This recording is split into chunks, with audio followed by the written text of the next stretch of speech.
दिल्ली में बीजेपी की केंद्रीय चुनाव समिति की बैठक में पश्चिम बंगाल और असम समेत 5 राज्यों के लिए प्रत्याशियों के नाम फाइनल कर लिए गए हैं। आज प्रत्याशियों का ऐलान बीजेपी कर सकती है। बैठक में पीएम मोदी, गृह मंत्री अमित शाह, सीएम शिवराज सिंह और बंगाल के कई नेता मौजूद रहे। बीजेपी के बंगाल प्रभारी कैलाश विजयवर्गीय ने यशवंत सिन्हा के टीएमसी में शामिल होने पर निशाना साधा। उन्होंने कहा कि उन्हें झारखंड में कोई नहीं पूछता तो बंगाल में क्या बात करें, 2 तारीख को तो सब पता चल जाएगा। ममता बनर्जी पर कथित हमले को लेकर पिछले 12 घंटे में 2 रिपोर्ट आई है। पहली रिपोर्ट बंगाल के चीफ सेक्रेटरी ने दी थी, वहीं स्पेशल ऑब्जर्वर विवेक दुबे और अजय नायक ने भी अपनी जांच रिपोर्ट चुनाव आयोग को दी है। इसमें बताया गया कि नंदीग्राम में ममता के साथ हुई घटना एक हादसा था, उन पर किसी भी तरह के हमले के कोई सबूत नहीं मिले। उस दिन पर्याप्त सुरक्षा व्यवस्था थी।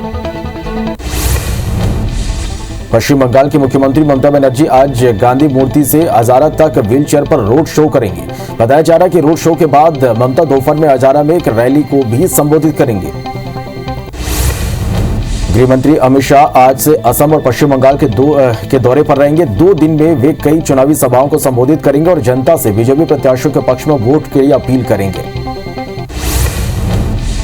असम में विधानसभा चुनाव की सरगर्मी तेज हो गई है। बीजेपी ने भी पूरी ताकत झोंक दी है। वहीं रक्षा मंत्री राजनाथ सिंह असम दौरे पर जाएंगे और विश्वनाथ गोहपुर और डीरा गांव में बीजेपी प्रत्याशियों के पक्ष में चुनावी रैलियों को संबोधित करेंगे।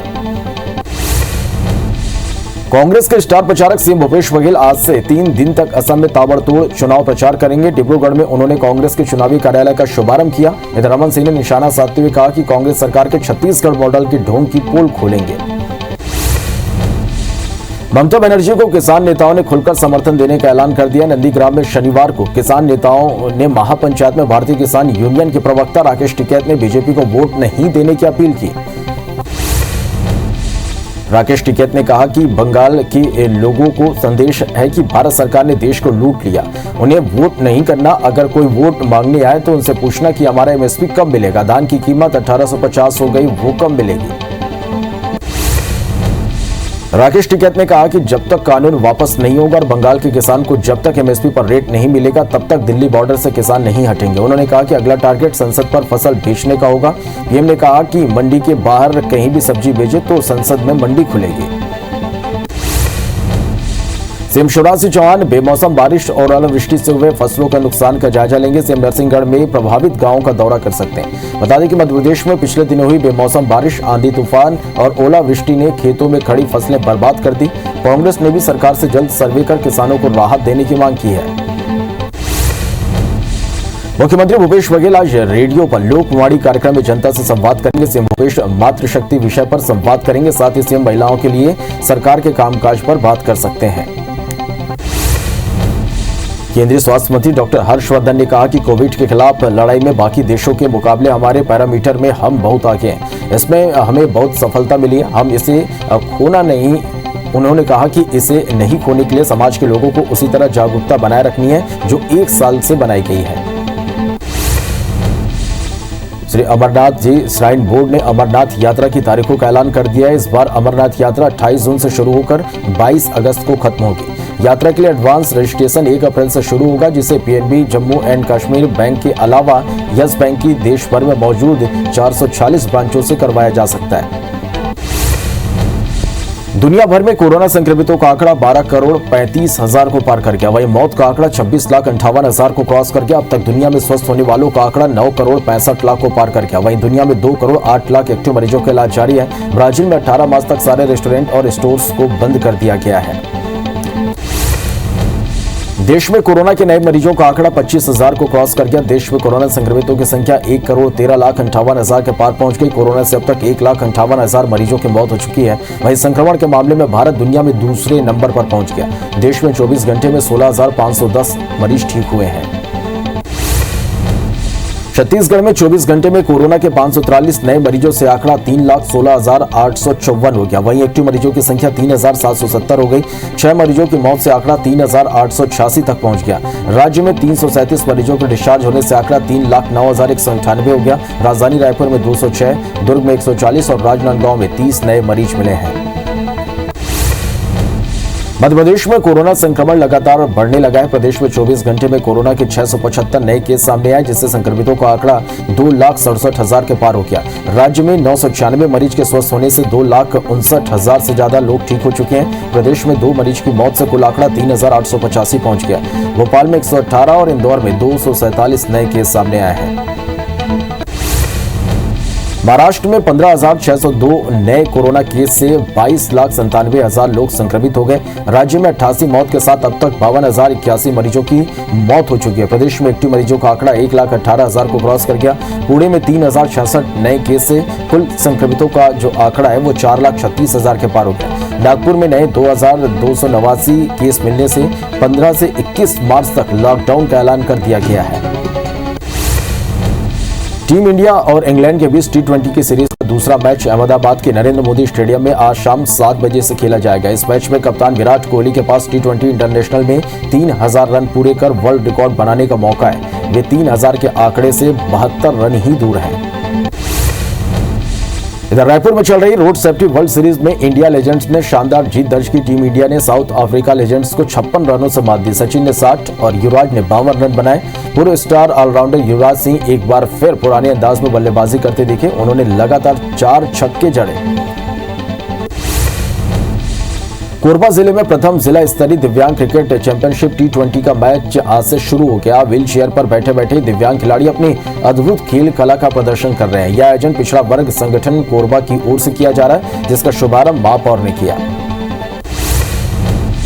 खरगोन से पहुंची पुलिस टीम ने निकुंज कॉलोनी स्थित 2 घरों में दबिश देकर मौके से 11 सठोरियों को गिरफ्तार किया, जिनके कब्जे से 68 मोबाइल, 11,500 रुपए नकद सहित 6 टीवी, 10 सेटअप बॉक्स, 6 लैपटॉप और 2 वाईफाई राउटर और अन्य सामग्री जब्त किया। पुलिस ने सठोरियों के पास से कुल 16 लाख का इलेक्ट्रॉनिक सामान जब्त किया है।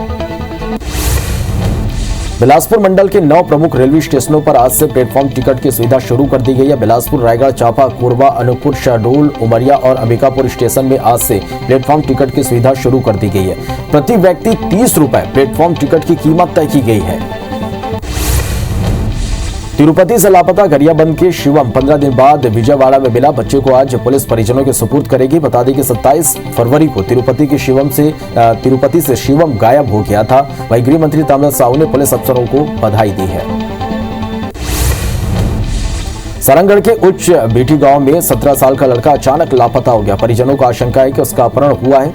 अब कोसी पुलिस मामले की जांच कर रही है। लड़के के पिता जनकराम खूटे के मोबाइल में मैसेज आया कि बेटे का अपहरण हो गया और 5 लाख रुपए की मांग की गई है। पिता जम्मू कश्मीर में रहकर काम कर रहे हैं। वहीं पुलिस का कहना है कि जल्द ही आरोपी गिरफ्त में होंगे।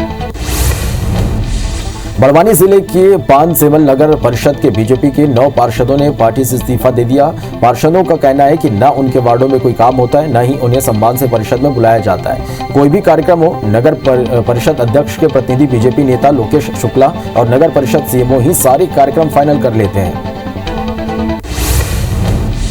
होशंगाबाद जिले के सोहागपुर में पिछले 1 सप्ताह से किसान नेता की रिहाई के लिए किसान धरने पर बैठे हैं। किसान नेता पुष्पराज पटेल को पिछले दिनों बिजली विभाग की डी की शिकायत पर जेल भेजा गया, जिनकी रिहाई की मांग को लेकर किसान सोहागपुर में धरने में बैठे हैं। किसानों के प्रदर्शन में कई लोग जुड़ रहे हैं। बलरामपुर के राजपुर सामुदायिक स्वास्थ्य केंद्र के जिम्मेदारों की फिर लापरवाही सामने आई है। दरअसल डिगनगर गांव की एक गर्भवती महिला को प्रसव के लिए अस्पताल लेकर परिजन पहुंचे थे, लेकिन डॉक्टरों ने उसे अंबिकापुर मेडिकल कॉलेज रेफर कर दिया, जहां रास्ते में महतारी वाहन में महिला का प्रसव हो गया। अब बीएमओ ने इस मामले की जांच के आदेश दिए हैं।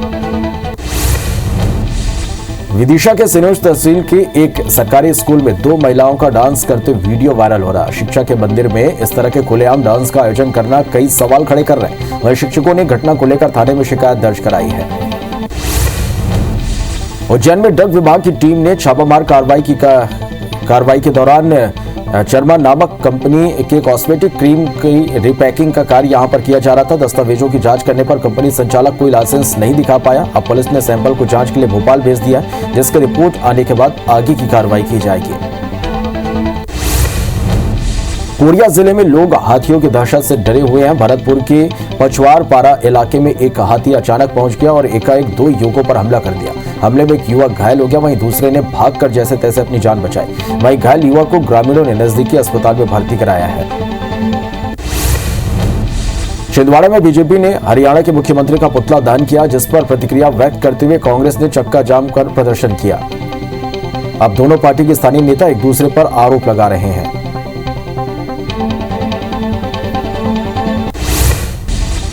अंबिकापुर कोतवाली पुलिस ने 2 जगहों से ब्राउन शुगर बरामद किया है। जब्त ब्राउन शुगर की कीमत करीब 1 लाख रुपए बताई जा रही है, जबकि पुलिस ने दोनों ही आरोपियों को गिरफ्तार कर लिया। पुलिस को सूचना मिली कि सत्तीपारा और कंपनी बाजार में ब्राउन शुगर रखा गया। पुलिस ने दोनों जगहों पर दबिश देकर कार्रवाई की।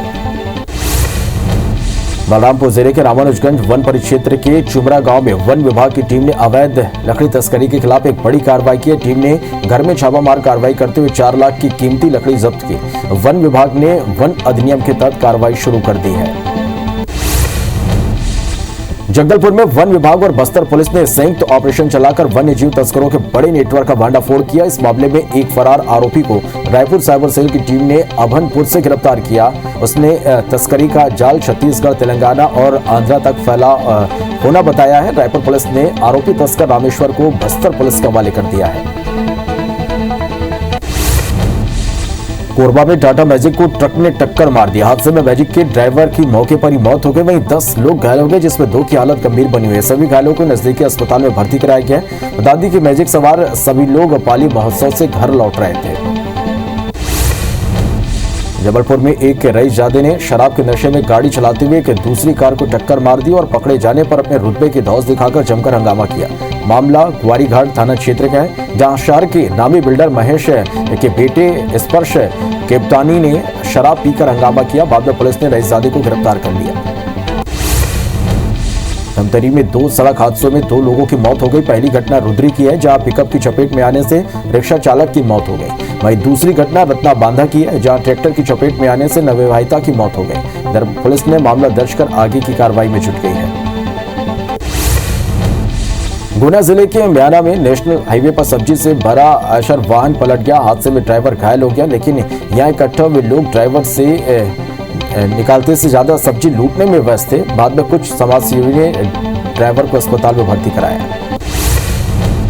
होशंगाबाद सिवनी मालवा तहसील के आवली घाट के पास नर्मदा नदी पर बने नवनिर्मित पुल के समीप एक अल्टो कार अनियंत्रित होकर पलट गई। हादसे में 2 लोगों की मौके पर ही मौत हो गई, वहीं 4 लोग घायल हुए। घटना में मृतक और घायल एक ही परिवार के हैं। घायलों को इलाज के लिए अस्पताल में भर्ती कराया गया है। कटनी जिले के एनकेजे थाना क्षेत्र में एक युवक की धारदार हथियार से हमला कर हत्या कर दी गई। आरोपियों ने गला रेत कर युवक की हत्या की और मौके से फरार हो गए। मृतक के परिजनों को सूचना मिलते ही तुरंत मृतक युवक को जिला अस्पताल यहां लेकर पहुंचे, जहां मृत घोषित कर दिया गया। कबीरधाम जिले में विगत 2 दिनों से हो रही सड़क दुर्घटना में 8 लोगों की जान जा चुकी है। आज दोपहर भी कुकदुर थाना इलाके ट्रक ने बाइक सवार को टक्कर मार दी, जिससे बाइक सवार की मौके पर ही मौत हो गई। वहीं पत्नी और बच्चे को गंभीर चोटें आई। इलाके में लगातार हो रही घटना को लेकर भी सवाल खड़े हो रहे हैं। हादसे के बाद गुस्साए ग्रामीणों ने कवर्धा के देवसरा सहित कई मार्ग को जाम कर दिया। ग्रामीणों ने मृतक के परिवार वालों को तत्काल मुआवजा और दोषी ड्राइवर पर कार्रवाई की मांग की। मामला बिगड़ता देख कुकदुर पुलिस और पंडरिया के राजस्व विभाग की टीम घटनास्थल पहुंचकर ग्रामीणों को समझाइश दी, जिसके बाद ग्रामीण शांत हुए। दमोह के मानस भवन में चल रहे भारत सिंह कुशवाहा के कार्यक्रम में अपने हाथ में ड्रिप वाटर लिए युवक के पहुंचने से हड़कंप मच गया। जिला अस्पताल में भर्ती युवक ने सही तरीके से इलाज नहीं करने का आरोप लगाया। युवक की हालत देख राहुल लोधी तत्काल उसे अपने साथ जिला अस्पताल लेकर पहुंचे, फिर उसे भर्ती कराकर अस्पताल प्रशासन को उचित उपचार के निर्देश दिए। जांजगीर के कचहरी चौक के पास स्थित सहकारी बैंक की नई बिल्डिंग में आग लग गई। आगजनी की सूचना के बाद फायर ब्रिगेड की टीम आग पर पूरी तरह से काबू किया। बैंक की नई बिल्डिंग में कबाड़ फर्नीचर में आग लग गई थी। वक्त रहते आग पर काबू पा लिया गया, नहीं तो बड़ी घटना घट सकती थी, क्योंकि सहकारी बैंक की पुरानी बिल्डिंग भी पास में ही है। इंदौर की एक कंपनी में सुरक्षा गार्ड की हत्या हो गई। आरोपियों ने गार्ड का शव ऑफिस की दूसरी मंजिल पर फेंक दिया। वहीं सुबह जब कर्मचारियों ने ऑफिस खोला तो घटना की जानकारी हुई। वहीं सूचना मिलने पर पुलिस की टीम मौके पर पहुंची और इलाके का सीसीटीवी फुटेज चेक कर आगे की जांच में जुट गई। कबीरधाम जिले के जुनवारी गांव में चोरी के मामले में फरार मास्टरमाइंड को पुलिस ने गिरफ्तार कर लिया। बता दें कि नवंबर 2020 को 4 युवकों ने मिलकर सोने के गहने को दोगुना करने का झांसा देकर 2.5 लाख रुपए से अधिक के सोने के जेवरात चोरी कर फरार हो गए थे। इस मामले में 3 आरोपी गिरफ्तार कर लिए गए थे, लेकिन मुख्य आरोपी फरार था। अशोकनगर में कुछ शासकीय राशन की दुकानों पर घटिया राशन देने की शिकायत पर प्रशासन ने छापामार कार्रवाई की। एसडीएम रवि मालवीय खाद्य विभाग की टीम को साथ में लेकर राशन की दुकानों पर चेक करने पहुंचे, जहां शिकायत सही पाई गई। अब प्रशासन आगे की बड़ी कार्रवाई करने वाली है। जशपुर जिले में बेमौसम बारिश से पत्थलगांव, तमता, बागबहरा, फरसाबहार क्षेत्र में जनजीवन बुरी तरह से प्रभावित हुआ। इलाके में बेमौसम बारिश से आम और लीची के फसलों को काफी नुकसान हुआ। किसानों का कहना है कि महुआ वनोपज को भी इस बारिश से नुकसान पहुंचा है।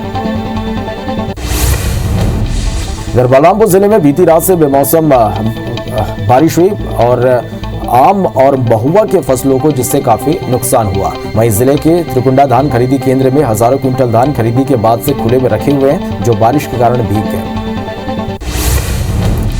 बालोद जिला मुख्यालय में कोरोना वॉरियर सम्मान समारोह का आयोजन किया गया, जिसमें राज्य की महिला एवं बाल विकास मंत्री अनिला भेड़िया, विधायक संगीता सिन्हा और कर्मचारी संघ के प्रांताध्यक्ष ओपी शर्मा प्रमुख रूप से मौजूद रहे। कार्यक्रम में स्वास्थ्य कर्मियों और पत्रकारों का सम्मान किया गया।